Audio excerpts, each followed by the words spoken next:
অভয়ের মৃত্যুর 2 বছর পূর্ণ হলো। রবিবার শিলিগুড়ি জেলা হাসপাতাল চত্বরে 2 মিনিট নীরবতা পালন করে তার স্মৃতির প্রতি শ্রদ্ধা জানালেন হাসপাতালের চিকিৎসক, নার্স ও স্বাস্থ্যকর্মীরা। এদিন হাসপাতাল চত্বরে চিকিৎসক, নার্স ও অন্যান্য স্বাস্থ্যকর্মীরা একত্রিত হয়ে অভয়ের স্মরণে নীরবতা পালন করেন। তার মৃত্যুর ঘটনায় ন্যায় বিচারের দাবির পাশাপাশি কর্মক্ষেত্রে চিকিৎসক ও স্বাস্থ্যকর্মীদের নিরাপত্তা নিয়েও সরব হন তারা। চিকিৎসকদের বক্তব্য, হাসপাতালে চিকিৎসা পরিষেবা দিতে গিয়ে যাতে কোনো চিকিৎসক, নার্স বা স্বাস্থ্যকর্মীর নিরাপত্তাহীনতায় না ভোগেন তা নিশ্চিত করা প্রয়োজন। অভয়ের স্মৃতির প্রতি শ্রদ্ধা জানিয়ে ভবিষ্যতে স্বাস্থ্যকর্মীদের নিরাপত্তা আরও জোরদার করার দাবিও ওঠে দিন। দেখুন, এটা তো নতুন করে বলার কিছু নেই। আমরা সবাই জানি এখন থেকে ঠিক 2 বছর আগে আজকের দিনে 9th অগাস্ট আমাদের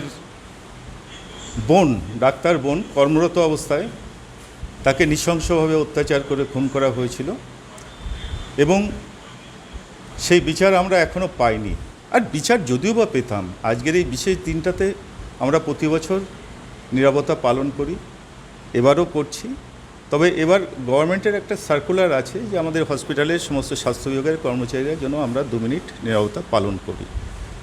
বাট শুধু যে সেই কারণেই করছি তা না, এটা আমাদের ভিতর থেকেই আমরা প্রতি বছর এই দিনটাকে বেছে নিই তাকে স্মরণ করার জন্য, এবং তাকে উদ্দেশ্য করে বিভিন্ন কর্মসূচি, সে রাস্তায় হোক বা মোড়ে হোক বা হসপিটালের ভিতরেই হোক, আমরা বিভিন্নভাবে এই দিনটাকে স্মরণ করি।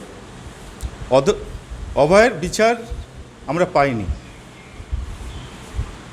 একজনকে ধরা হয়েছে, আপনারা সবাই জানেন, সঞ্জয় দাসকে, কিন্তু আমাদের সারা ভারতবাসী কিন্তু এটা জানেন তিনি একমাত্র অপরাধী নন। যে প্রশ্নগুলো আমরা এখনও জানতে পারিনি যে অভয়কে সত্যিকারের কেন খুন করা হলো, মোটিভটা কী ছিল, সে বিচার কিন্তু আমাদের কাছে অধরা। কারা পরোক্ষ বা প্রত্যক্ষভাবে এই খুনের সঙ্গে জড়িত ছিল সে প্রশ্নও কিন্তু অধরা রয়ে গেছে। প্রশ্ন আছে, সবারই আছে, জনমানুষে আছে, কিন্তু উত্তর আমরা কোনো বিচার বিভাগের কাছ থেকে কোনো উত্তর এখনও অবধি পাইনি। সুতরাং সেটা আমাদের জিজ্ঞাসা থেকেই গেছে।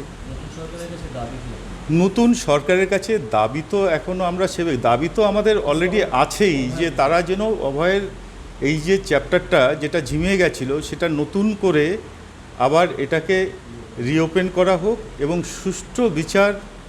আগে হয়তো কোথাও কোথাও কিছু বাধা নিষেধ বা বেড়াজালের ক্ষেত্রে এগোতে পারেনি।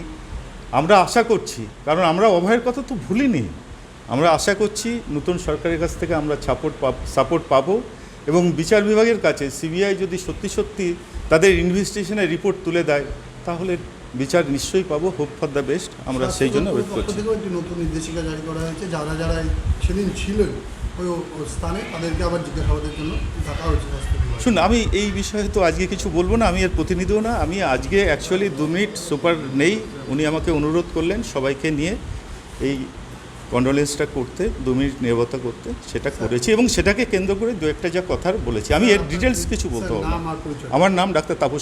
2 বছর পরেও অভয়ের মৃত্যুর ঘটনা চিকিৎসক ও স্বাস্থ্যকর্মীদের মনে গভীর প্রভাব ফেলেছে।